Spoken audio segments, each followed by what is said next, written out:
At the very end of Act 4, which was Scene 3, which we have just read, we were over in England, and Macduff had gone to speak with Malcolm about returning to his kingdom since he is the rightful king.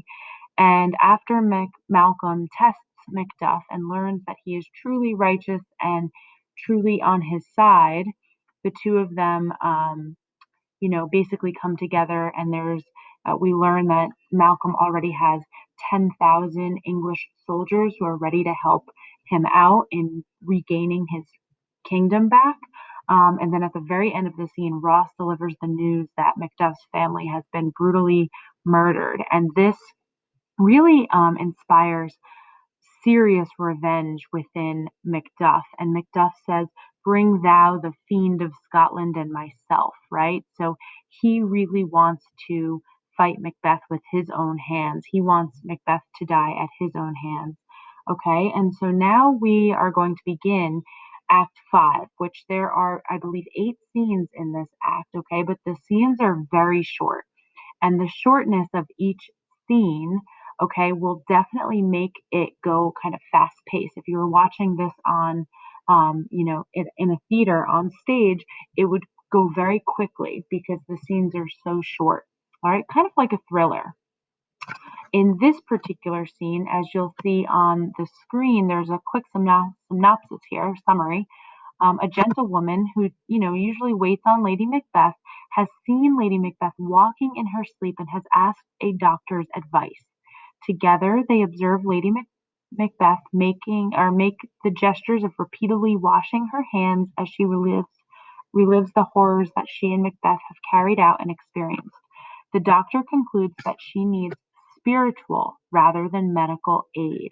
Okay, so Lady Macbeth's sleepwalking is very important in this scene. So let's dive in. Enter a doctor of physic and a waiting gentlewoman. The doctor says, "I have 2 nights watched with you, but can perceive no truth in your report. When was it she last walked?" "Since his Majesty went into the field, I have seen her rise from her bed, throw her nightgown upon her, unlock the closet, take forth paper, fold it, write upon it, read it, afterwards seal it, and again return to bed.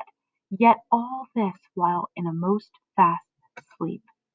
A great perturbation in nature to receive at once the benefit of sleep and do the effects of watching. In this slumbery agitation, besides her walking and other actual performances, what at any time have you heard her say? That, sir, which I will not report after her. You may to me, and 'tis most meet you should, neither to you nor any one, having no witness to confirm my speech." So the doctor is asking the gentlewoman, right? What is it that you've heard her say while Lady Macbeth is sleepwalking? And the gentlewoman is like, "No, no, no, I am not going to tell you what I hear," because she knows um, that should that get back to the queen or to the king, that she could get in trouble, right? And so again, that kind of supports this atmosphere of fear. Now enter Lady Macbeth with a taper, okay? So like a light. "Lo you, here she comes. This is her very guise, and upon my life, fast asleep. Observe her. Stand close. How came she by that light? Why, it stood by her. She has light by her continually. 'Tis her command." So this is interesting, right? The doctor said, why does she have this light with her? And the gentlewoman responds by saying that she has light by her all the time. And this apparently is her command. So she is instructing everyone that she always needs light around her. Now, why might that be, right? What does that tell us about Lady Macbeth's mental state? What is she afraid of? Okay, you might be thinking, okay, Lady Macbeth is afraid of the dark. That is probably the case, right? Considering all that has happened, she has spiraled into a much different place than what she had been at the start of the play. The doctor says, "You see her eyes are open," and the gentlewoman says, "Aye, but the senses are shut. What is it she does now? Look how she rubs her hands." It is an accustomed action with her to seem thus washing her hands. I have known her continue in this a quarter of an hour. Yet here's the spot, Lady Macbeth. I keep calling her Lady Macbeth. Stop, sorry. Lady Macbeth says, yet here's a spot, and I want you to use your imagination here. So she's looking at her hands, and she's pointing to a spot on her hand. Okay? The doctor says, hark, she speaks. I will set down, in other words, I will write down what comes from her to satisfy my remembrance the more strongly. So the doctor takes out a little notepad and decides to write what it is that Lady Macbeth says. Lady Macbeth very famously says, out, damned spot, out, I say. 1, 2, why then, 'tis time to do it. Hell is murky. Fie, my lord, fie, a soldier and afeard? What need we fear who knows it, when none can call our power to account? Yet who would have thought the old man to have so much blood in him? Do you mark that? So let's just real quick revisit some of the things that she has said, right? What we A soldier and a feared, right? So who is she talking about? She's talking about her husband, okay, Macbeth, and why he might, why is he afraid? Remember when she had to persuade him, okay, to commit the murder. What need we fear who knows it when none can call our power to account? So she's saying here, nobody's going to suspect us, right? She's reliving the conversation that she had with her husband earlier in the play. Yet who would have thought the old man to have so much blood in him, right? Who are we talking about here? Duncan, right? The doctor said, do you mark that? Or, in other words, do you hear what this woman is saying? Here she goes, Lady Macbeth continuing to reveal things that probably should not be uttered. The Thane of Fife had a wife. Where is she now? What, will these hands never be clean? No more of that, my lord, no more of that. You mar all with this starting. Who is the Thane of Fife? The Thane of Fife is Macduff. And the Thane of Fife had a wife, but she is no longer alive because she is murdered at the hands of her husband, right? All of this is building up because of Lady Macbeth's obvious guilt, right? The doctor says, go to, you have known what you should not.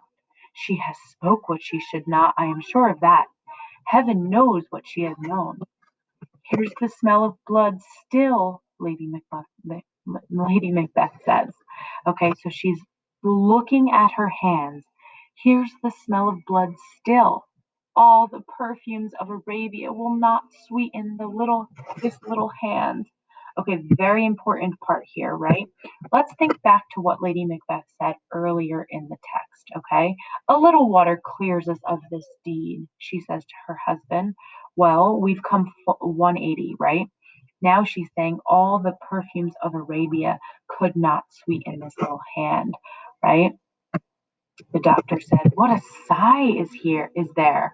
The heart is sorely charged. The gentlewoman responds, I would not have such a heart in my bosom for the dignity of the whole body. Well, well, well, pray God it be, sir. This disease is beyond my practice. Yet I have known those which have walked in their sleep, who have died holily in their beds. Lady Macbeth at this moment says, wash your hands, put on your nightgown, look not so pale. I tell you yet again, Banquo's buried, he cannot come out of his grave. Even so? To bed, to bed. There's knocking at the gate. Come, come, come, come. Give me your hand. What's done cannot be undone. To bed, to bed, to bed. Lady Macbeth exits. Will she go to bed? Directly. Foul whisperings are abroad. Unnatural deeds do breed unnatural troubles. Infected minds to their death pillows will discharge their secrets.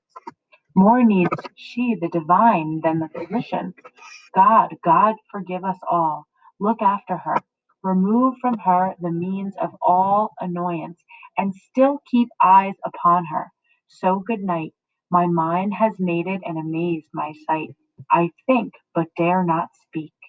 Good night, good night, good night, good doctor. So a couple talking points here, and then we will finish up quickly. Okay, so the doctor admits more needs she the divine than a physician. This doctor is saying, I can't do anything for her, only God can, right?